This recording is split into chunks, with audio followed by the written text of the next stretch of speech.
considered by some, by Catholics, to be the vicar of Christ on earth, says of Indians, of the Indians who were massacred in the course of conversion in Brazil, after the apology had been made to them, he said, nonetheless, it must be remembered that before we came to convert them, they were silently awaiting the arrival of the church. I don't think that's a very genuine kind of apology to you. In his comment, one of the few he's made on the institutionalization of rape and torture and maltreatment of children in Catholic institutions, he has said, it's a very severe crisis which involves us, he said, in the following: in the need for applying to these victims the most loving pastoral care. Well, I'm sorry, they've already had that. And to say that this is the responsibility laid upon you by the horrific admission that you've already had to make is not accepting responsibility in any adult sense. When I say child abuse was institutional, how dare I say so? How can I prove it? How can I prove such a thing? Well, I'll ask His Grace, and I'll ask Anne Widdecombe. Where is Cardinal Bernard Law now? Where is he? Where is the Cardinal Archbishop of Boston, whose resignation was indignantly demanded, finally, by 50 members of the Church and by the whole laity of Massachusetts, who also demanded his prosecution for the promotion and protection and covering up and apology for and defense of people whose crimes against children are too revolting to specify. And he's not in the jurisdiction of Massachusetts now, as perhaps you know. He's the Supreme Vicar of the Church of Santa Maria Maggiore in Rome, personally appointed by the Pope to that as well as many other important sinecures. And in 2005, this man, a fugitive from justice and from complicity in the filthiest crime that it's possible for a human being to imagine, was one of those voting in conclave to decide who the next Vicar of Christ on earth will be. Neither of us can prove or disprove the existence of God. The difference is between us. I don't say that I'm an ordained minister, because I don't think I could push it that far.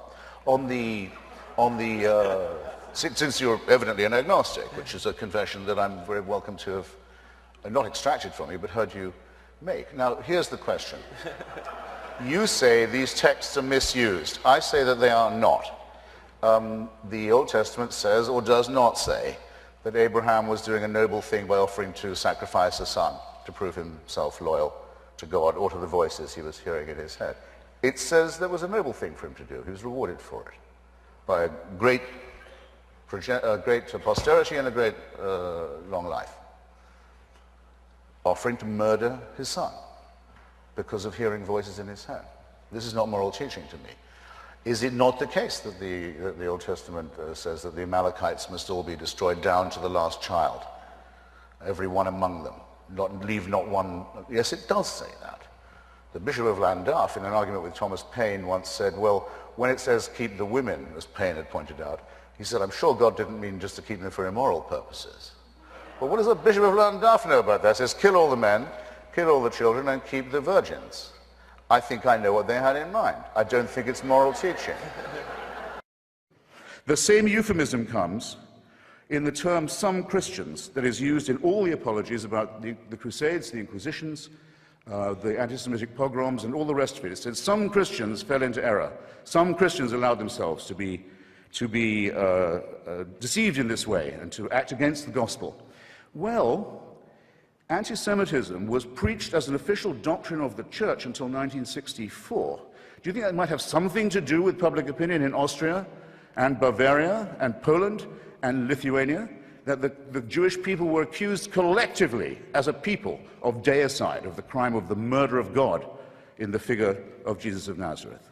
And that anathema on them was not lifted until 1964, well after the perpetrators of the Holocaust had stood trial in secular courts and been rightly punished for their actions. How can this church say it has any moral superiority? It has difficulty catching up to what ordinary people regard as common moral and ethical sense, and it still can't make itself apologize properly. Religion gets its morality from us. I think it's very easy to demonstrate that. I'll do it from one of each of the two testaments. You back on testaments? Well, why don't you write a book? Testaments are not great. I spend a lot of time with my Bible. Okay, my Bible. I do. I told you you had or a the bad babble, Sunday as they school call teacher. it in Dixie. I do. In the, there's a very famous parable in the New Testament where the alleged Jesus of Nazareth tells a story about a man from Samaria, we call him the Good Samaritan, who, finding a fellow creature in enormous distress and pain, goes well out of his way to alleviate his suffering and to follow up to make sure that his sympathy hasn't been a waste of time, to do the aftercare, if you like. Well, we know one thing about this person from Samaria. He cannot have been a Christian. Right? Jesus is telling this story about someone he's heard of who acted, as far as we know, from no other prompting with elementary human solidarity. What other prompting do we need? Our species would not have survived.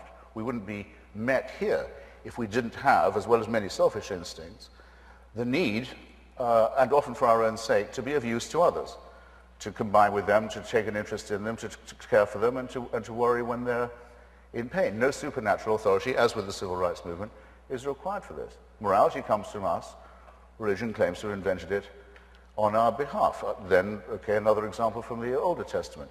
Is it really to be believed that until they got to the foot of Mount Sinai, the followers of Moses believed that up till then, adultery, murder, theft, and perjury were okay? They're suddenly told, oh, hey, we got some new ideas for you. I don't think so. It's a bit of an insult to the ancient Jewish faith, of which Jacob and I are both rather disgraceful ornaments in our different ways. I think our ancestors were smarter than that, and even if they weren't smarter, they wouldn't have got that far if they'd been under the contrary impression. The golden rule is something you don't have to teach a child. There's no need to say, and if you don't follow this rule, you'll burn in hell forever. That's immoral teaching. Now, I hope I've made myself clear on the, but I'm wondering if I have, because you face me, Reverend, with two very unwelcome thoughts. Either I have been completely inarticulate in everything I've said this evening, or you have misunderstood me. I have to throw myself, or these are not mutually exclusive, and I should have seen that coming. I think that there will be an apology for what happened in Rwanda, the most Catholic country in Africa, one of the most Catholic countries in the world, where priests and nuns and bishops are on trial for inciting from their pulpits and on the church's radio stations and newspapers the massacre of their brothers and sisters. And the papacy was silent on this appalling occasion, and everyone in Rwanda knows it. And there hasn't yet been a properly written apology for that disgrace. Staying in Africa, I think it will one day be admitted with shame that it might have been in error to say that AIDS is bad as a disease, very bad, but not quite as bad as condoms are bad, or not as immoral in the same way.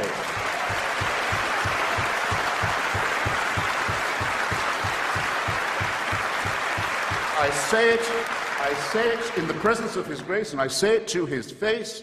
The preachings of His church are responsible for the death and suffering and misery of millions of His brother and sister Africans, and He should apologize for it. He should show some shame.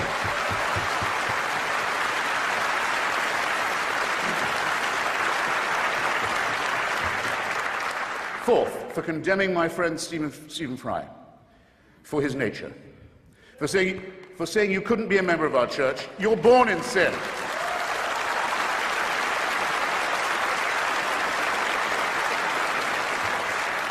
There's a revolting piece of casuistry that's sometimes offered on this point. Yeah, we hate the sin only. We love the sinner. Stephen is, I'm sorry to say, not quite like other girls. It's his nature. Actually, he is like other girls in that he's, when I last checked, absolutely boy mad. He's not being condemned for what he does, he's being condemned for what he is. You're a child made in the image of God. Oh, no, you're not. You're a faggot. And you can't join our church and you can't go to heaven.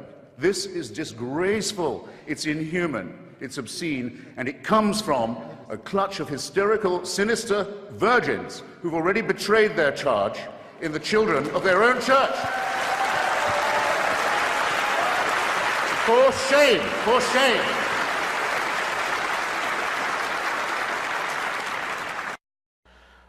Indeed, I believe people when they say that they have experienced miracles. I believe that they think that they have. I think I'm obliged to credit them if it comes to that, as long as they keep it to, if you like, if I can put it like this, modestly as I dare, to themselves. If I believe that I was saved because once a baby boy was born and before mutilated was made the extraordinary discovery that he'd escaped the female birth canal. His mother was a virgin, or at least her birth canal was only one way. That thus I was a sorry thing, by the way, religion's distaste for these regions, don't you find? And something to put you on your guard. Suppose I thought, okay, now I know that, that must prove his teachings are true, which it doesn't seem to me that they do, but suppose I did, and I'm going to be saved by it. I think that was a wonderful secret. It would make me happy. It should make me happy. It doesn't make people happy. They can't be happy till I believe it too. My children must be taught this stuff. No, sir, no ma'am, no day, no way, no shape, no form. You keep your illusion private. And I hope it does make you happy, and there's perhaps some reason why it would.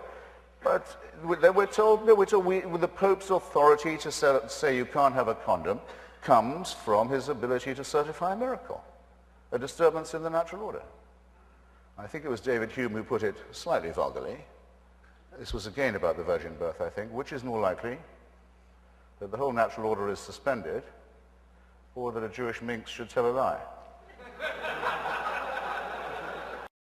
My question is to Christopher is how you can justify wanting to take something away from people from 95 that gives meaning to 95% of the American people and replace it with something that gives meaning to just 5% of the American people. Ha! Well, what an incredibly stupid question.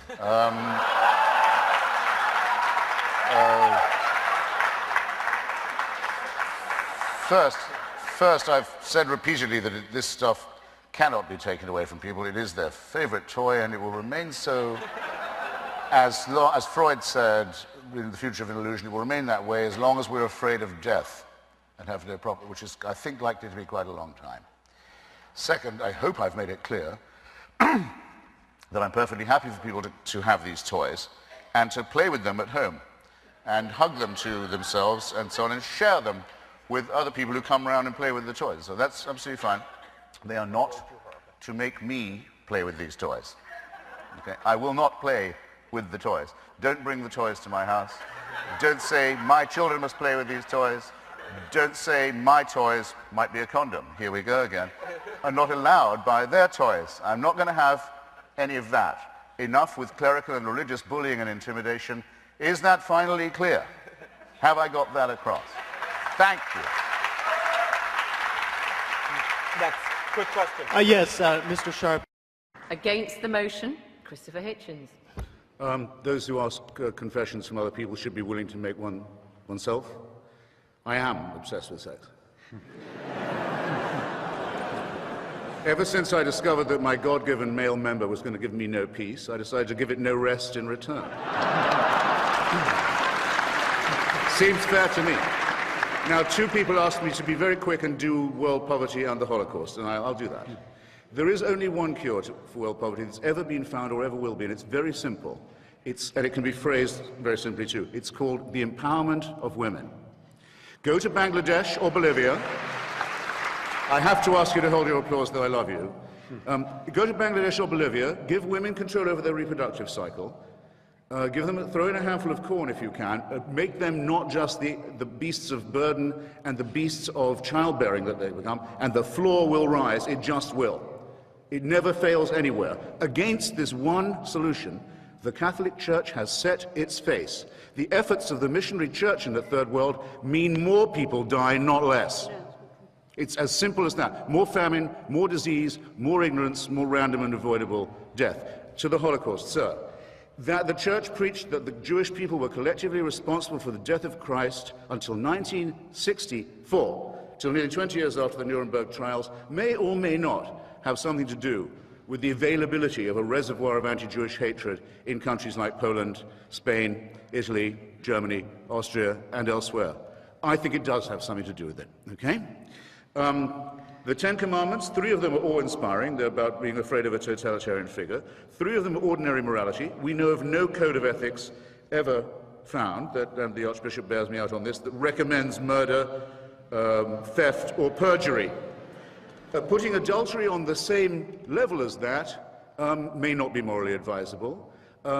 Saying that covetousness should be considered in the same light as a crime, in other words, a thought crime. You're condemned now for something you're thinking, and it may be something that leads you to enterprise and emulation. That's forbidden too. That's very, very iffy, it seems to me, and there's a very iffy part of it which lumps those you mustn't covet in with the animals and the chattels and your property, and those who it lumps in are your womenfolk.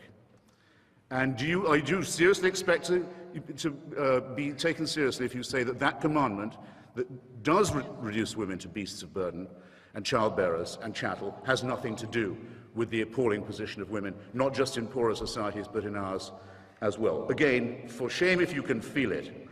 Now, unanswered questions. Amazing. I asked, where is Cardinal Law, Bernard Law, and why? I have an authority here. He ducks the question. Anne Widdecombe, sorry, I've got one more thing to say about that. He also says that the Church advises against homosexuality. It teaches against it. No, it doesn't, any more than it teaches against divorce or contraception. Where it can, it bans these things and punishes them and writes them into the criminal code. If all you were doing, sir, ma'am, were offering advice, we could probably be fine with it. No one, though they were asked repeatedly, would say whether they thought Stephen Fry, my friend, was in a state of mortal sin or not. They wouldn't tell you.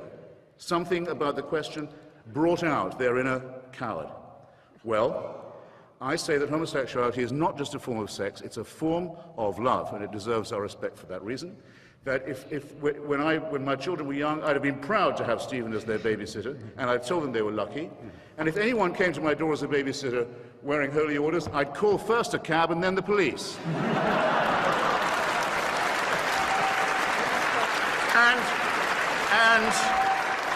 And it's your fault, sir and ma'am, it's your fault that that's true, and that everybody knows it's true. How you can live with it, I don't know. Now, relativism, I thought we were agreed.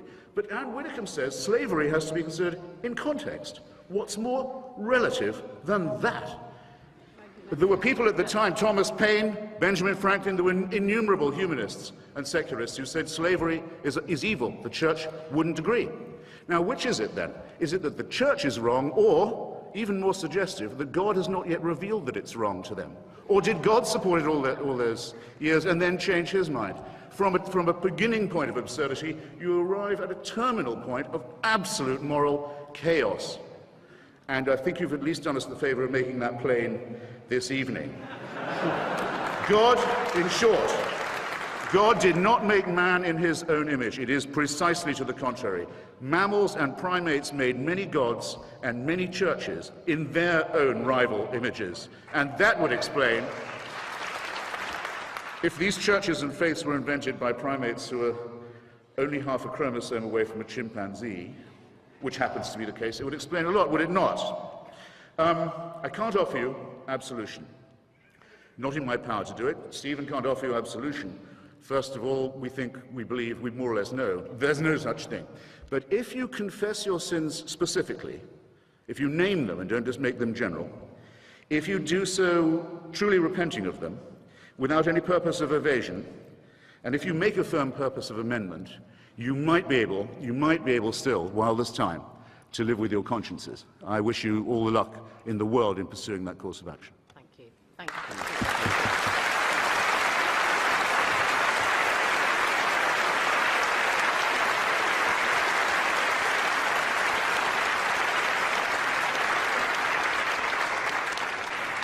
Audience, you've all voted again. Now, the Moment of Truth panel. Let me remind everybody that before the debate, when everybody came in, this is how you voted. For the motion that the Catholic Church is a force for good in the world, 678. Against the motion, 1,102. And the undecideds, the don't knows, were 346. This is how you voted subsequently. For the motion that the Catholic Church is a force for good, From 678, it's gone to 268. I'm sorry. I'm sorry.